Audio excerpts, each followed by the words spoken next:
Hey guys. Alright folks, we're here today to check out a video. I think this is the latest video song single from Blackbraid. There's a new album coming out August 8th, if I'm not mistaken, Blackbraid 3, for a super creative dude. He's not very creative with the names of the albums. It's like 1, 2, 3. Fuck, it's like waves. It is. Him and Thomas from Wolfheart should do a collaboration together. Waves 3. Anyhow. Black Waves. So the name of the song is The Dying Breath of a Sacred Stag. Like I said, I'm a huge fan of Blackbraid. I've seen them live, and I'm planning on seeing them live again because they're going to be doing a headlining run, and they're coming to Toronto, so looking forward to that.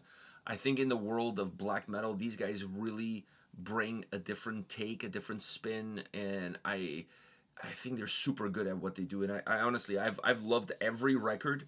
And I don't think this one is going to be any different. If you want 1, 2, 3. 3 is a charm. 3, Yeah. Great things come in 3, the treble. Yeah, great things come in 3. So I wonder if there's going to be Blackbraid 4. Oh. If you're just going for the quadruple. I don't know. This could turn out to be like Assassin's Creed. Assassin's Creed 8. I don't know. I think after 4, they stopped naming them like 1, 2, 3, 4. Yeah, I think they just give them like names of. They gave them newer names. Yeah, I think so too. So maybe that was. Maybe that's in the cards. So maybe 4, and then he'll finally start doing, like, random shit. Yeah, like Smoke of the West. I don't know. Like Clouds and Dust. Yeah, something like that. Something like that. I don't know.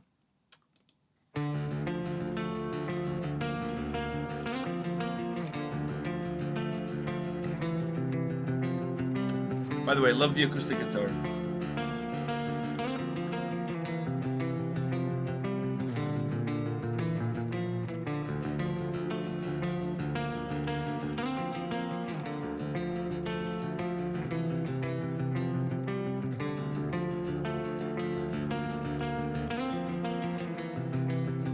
That is badass, man.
Going full circle, eh?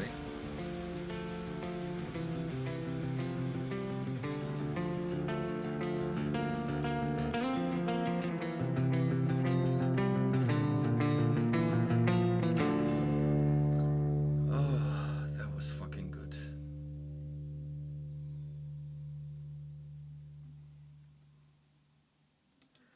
Hopefully, I was a little concerned because hopefully he's got some polysporin in hand. Because that's how fucking Kyle Drago died. Sure, Kyle Drago didn't cut his hand, he cut his chest. But he died of an infection. So hopefully he has some polysporin handy. Can't afford to lose an artist. I feel like I know what you're talking about, yeah. Game of Thrones dude. Oh. Khaleesi's husband. Aquaman. Aquaman, he cut himself? He cut himself on the chest to show how badass he was and whatever, and then the fucking thing got infected and he died. What a fucking lame ass to die. Lame ass way to die, man. What the fuck? Hey, I didn't write the script. I'm just telling you I know, what but happened. that's such a stupid thing to do. Like, I'm so bad. Like, what the fuck? The blade was dirty or whatever, I guess. I don't know. Didn't clean the wound. Yeah, but Shit like, happens. Back then, they didn't have polysporin. They didn't have peroxide. They didn't have alcohol, rubbing alcohol. Yeah, I guess. I died. He dies. It is a dumbass way to die, so I just want to put it out I'm so there. badass. I killed myself. Oh no. The last guy that I had seen do that shit was in Predator. When the one of the soldiers, he's like a Native American guy, and he cuts his chest in order to like bring the predator to him. Yeah, he died anyways. Not because he cut his chest. The no, he did that to get him. Yeah. But he even if he didn't do that, he would have died. Whatever. Like it's not from the infection that he died. He died from the predator. Anyhow. Funny enough, I think there was a in Mortal Kombat, another Native American Nightwolf, the Native American character. To kill Sindel or some shit. It was like Mortal Kombat 9. To kill Sindel, he grabbed her and he was like, he has like the power of like the, the lightning and whatever and the wolf. So he cuts his chest and he grabs her and it fucking zapped the both of them into dust. Really? Yeah. Oh.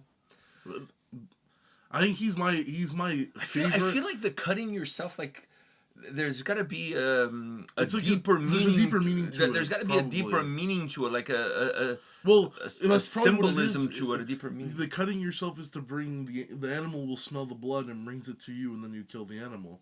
Yeah, I guess. I mean, Right? I'm not. So he did it in like the ritual way. He grabs. This was more of a ritual way too. The same, yeah. Also, I feel like everyone, when it comes to Mortal Kombat, I think here is ritual way, but in a way to bring up, like, the spirit of the forest almost. I feel because the blood is going which is onto also this... kind of like, to have the animal come to you. Yeah. You do it to have the things grow back. Yeah. It's all a sense of bringing things to yourself. Yeah, I or guess. Bringing to life. Blood is life, so you're using your blood in order to bring something else to life. Exactly. I mean, I think if you go back into cultures that use like sacrifice and whatever, that's kind of like the whole blood was part of the sacrifice. There was a ritualistic aspect to it because blood is life, and if you're offering life in order to get life, like I think the Aztecs used to do human sacrifices to appease the gods for like good crops and things like that. So you're giving life in order to receive life in a different form, but life nevertheless. But it's always like blood rituals like that. I find it very interesting because I think those things really speak to a part of us humans that we don't connect with anymore at all. We're just as a society in general, we've grown so detached from the roots of our own ancestry, the roots of what brought us here. We've completely detached ourselves from nature and from our surroundings and from our environment. It's because we have good crops now. We don't have to sacrifice kids. Okay, or that's people. You think one year they were like, maybe we don't sacrifice some. Let's really see what happens. So what you're saying is that on the Epstein Island they did not have good crops? That's that why they sacrificed? The island? Is that why they sacrificed kids there? No, but have you seen the island? There's nowhere to grow the crops. So maybe that's what they were doing. They wanted God to give them land to grow crops. I don't know. Fuck, what do I know? Anyhow, those files don't exist. Trump said. Yeah. It is what it is. It is what it is. It is what it is. By the way, going back to the Mortal Kombat thing, I always feel like... Why are we going back to that? No, because I wanted to say, I feel like everyone likes Scorpion and whatever. Dude, Nightwolf was my guy. Who's your guy? In Mortal Kombat? Yeah. I gotta say, I was always a Scorpio guy. Really? I always liked to come over here. Okay. I found it both badass and sexy at the same time. Come over here. I don't know. It just sounds super dirty. I don't know. I don't know. I always thought that was kind of cool. Anyhow, so I think he was definitely my guy. Nightwolf was my guy. Yeah. That's also because even when I was a kid, I think it was I'm brown with long hair. He's brown with long hair. So I felt a connection. You related. People thought I was Native American. He is Native American. I felt the. You're not. I'm not, but I mean, people thought so. I felt the connection. Yeah, people still think. But anyways. Still think. Well, when I'm clean shaven, I'm baby faced as fuck. So it's just a brown kid with long hair, and so people think I'm Native. The beard makes me more ethnic. The beard takes away from the native. Whatever that And my means. eyes are very Asian when I smile, so people also sometimes think I'm like a little bit Mongolian, which I do think I look like a Khan. I could probably be, maybe not the Genghis type, but like not most of the world, but like a good percentage of the world are related to him somehow. It has some of his DNA. Yeah, maybe that's me, man. That would be me because you didn't get it from your mother. I didn't get it from her. So it would definitely be me. Well, who knows? Maybe because Because with my eyes, like I have a little and in my family in Portugal, I have some cousins that have like very Asian looking eyes. Man. Dude, we could be cons. So I think there is probably some of that Genghis DNA running through our veins. All that DNA then put onto me, because I'm like, come on, when I smile in pictures, everyone thinks it. Yeah. Yeah. Anyhow, moving on from that, I had a couple of things I was going to say. Takes pictures of me. Open your eyes. I can't open my eyes. Like, this is as far as they open. I took a picture this weekend with the dudes from Celestial Wizard, and I thought that my eyes were closed in the picture. When I zoomed, they were not closed. No, it's just my eyes. The same shit. I got back photos from my graduation, and I'm like, fuck, I closed my eyes, and I zoom in. Oh, I didn't close my eyes. They're as wide as they can get. Asian folks out there, we feel your struggles. we feel the struggle. We feel your pain. We're with you guys. When people take photos and then they're like, "Oh, Antonio has his eyes closed." No, I don't, motherfucker. They're open. Yeah, we feel your Zoom struggles. in. We feel your struggle. All right. On that note, before we sound racist in any single way, because people will say that. Whatever, man. Yeah. So anyhow, the point being is that we're moving forward from that topic into the topic of the song. What did you think about this track? You know what's funny is I didn't realize how long the song was until we were closer to the end. You don't notice it. You kind of notice it. I think you kind of notice it closer to the end, but then it's already over, so then it doesn't really matter. Because I'm like, you notice when the acoustic guitars come back at the end, because you're like, oh, this is coming back again. Because it changes like riff wise and whatever in the middle, and then it kind of goes back to what we're doing in the start, and that's when I feel repetitive. But by the time I feel that, it's already going back to the start and then ends off. So I'm like, okay, like I'm only feeling that stalemate right as it's about to end. So it doesn't even matter in the end, right? Mm-hmm. It's already gonna end. So, but yeah, that guitar riff in general reminded me of like Last of Us, like the same type of guitar is used. There's a sense of ending, finale to it. It's dark. Yeah, it's a sense of like a dark acoustic guitar, right? Yeah. And there's plenty of that. Not probably. I didn't watch the show, so I don't know if in the show they have a lot. In the game, there's a lot of that. But yeah, so it reminded me of that, and then it just goes into the riff, the heavier version of that. Mm-hmm. I like how it ends, although I do feel like the way it ends, the sound dips just for it to go back up, just for it to stop. I'm not a huge fan of that. It doesn't seem as smooth as it should.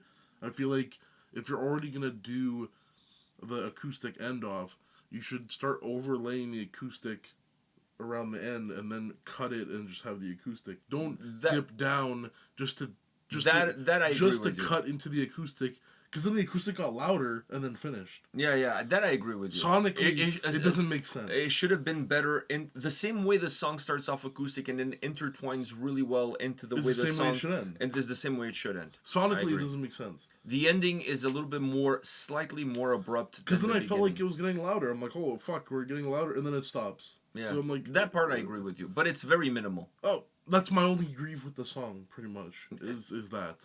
I see. For me, this song, a bunch of stuff I really like about this song. First of all, it sounds like way more a melodic black metal track than your prototypical just black metal song. Being a more melodic black metal track allows the track to be richer in sound, to be more texture, and allows them to do a lot more with the track and take you on a much deeper and more interesting journey with the track.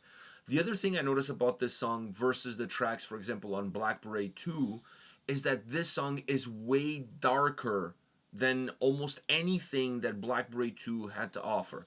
That album has a different type of darkness, if you will. It's a black metal record, and black metal records are always dark by nature. But this one, the darkness is not necessarily coming out of very penetrating, dark black metal riffs. The darkness is coming out of the melody that the song has. The melody of the song is dark. It's melancholic and dark. So this album creates a different level of darkness. To me, it creates a way more organic, a more palpable sense of darkness sonically throughout than Blackbraid 2 did on any of the songs that record had to offer. And I'm just going to Blackbraid 2 because that's the previous record. So from that point of view, I really like this track and I really like this sound because it also sounded bigger than the songs on Blackbraid 2. Blackbraid 2 tracks in general, in my opinion, felt a little bit more narrow because they felt more driven, more penetrating, and therefore always becoming a little bit more narrow. This track is so wide. It has just so much to offer. There's so much movement within the song. There's portions of the song where the track feels like it has 10 layers to it, and then there's portions of the song where it feels like there's just one. Like there's a lot of movement. You talked about it the way it ends, but that's kind of the movement that the song has throughout, almost like a stream coming down. There's areas of the stream where it's going to be a little bit more narrow. Then the stream gains a little bit more water, opens up, becomes a little bit wider, a little bit faster. Then you have a waterfall, like a stream or a river coming down from the mountain all the way to the ocean. Is going to be, is going to have different momentums. It's going to have different perspectives. This track kind of feels like that, but it feels overall wider as a track, like a bigger sounding song, a song that has the sound to be played in a bigger venue, not in a small venue. Because I feel like in a small venue the track would feel too big for the place in which it's being played at. It's really it's an open song. I love the melody in it, and like I said, I feel like it's a lot darker than anything else that I've heard from Blackbraid before, because the darkness is coming from a different place, and it's a place that just touches your soul. Like songs that are driven, that are dark but driven, they penetrate into your soul differently. This one, it hits you from a different angle. It opens up, like you're becoming more exposed to it. The other one is cutting deeper. This one is exposing it. So it's a different. You get a different vibe out of it, and I thought this was really cool because it's more melodic. It's still super dark. It has a lot of movement, not just forward, but sideways. The song is moving forward, but it's also like getting wider, getting shorter, getting wider. I really like that. Most to do with like the atmosphere of the song. Oh yeah. Like the atmosphere from the moment those acoustic guitars start off The song is to the very moment it atmospheric, and ends, allows it's the song like to breathe, super atmospheric but track. it breathes as the song breathes. I feel like that's when it gets darker. Yeah. Because the darkness then is all encompassing. The darkness surrounds you. Yeah. While if you have songs that are more traditional black metal driven style tracks, the darkness doesn't surround you. The darkness penetrates you. Yeah. So it feels completely different from this. This feels darker because it feels like there's more of it. There's more around you. So I think that's where this song really changes that dynamic. Yeah. The video, by the way, really well done. Simple, nature, but fuck. It paints the picture. That's all you really need. You don't need anything else. You don't need anything else. And you definitely don't need some AI shit. So this is definitely the way to go. Loved everything about it. And I love some acoustic guitars, so fuck it. Leave me alone. A good acoustic guitar could really cheer anybody up. Yeah, because like Blackbraid 2, for example, the album Blackbraid 2 starts off with a campfire sound. Like, you know, the cracking of the wood and whatever. And that album had a lot of storytelling aspect, like you're around a campfire and you're telling ancient stories to the, like you're a wise man. You're like an elder telling the stories. It had that vibe.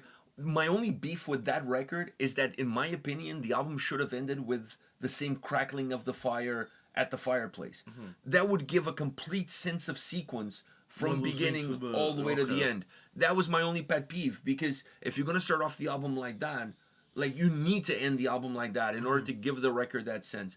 This song, starting off with the acoustic, finishing with the transition at the end, could have been better, but finishing off like that, I'm all for it. Makes it come full circle. I just love that acoustic sound, because acoustic guitars are so warm. They're really earthy, in my opinion. They connect to the earth, to the elements, and that to me fits Blackbraid perfectly. Yeah. That's it. That's my take. I agree with you on that. I mean, I didn't dive into Blackbraid 2, so I don't have much of my, I don't have much. You don't have as much of a background. Exactly. Okay. I just say I enjoyed it. My only pet peeve was the end there. But other than that, I mean, I love a good acoustic guitar whenever I can hear one. And I think when it comes to melodic black metal, acoustic guitars are definitely something that should be used a lot more. Whether a bridge in the middle of the song or something at the start, it's always it's always welcomed, and it never takes away. It always adds. I agree. All right, guys, hit us up in the comment section. Let us know your thoughts about the new record from Blackbraid, Blackbraid 3, coming out August 8th, I believe, being released independently. Go check them out on social media. Find out all the information about where you can get the record. and we'll see you guys at the next video. See ya.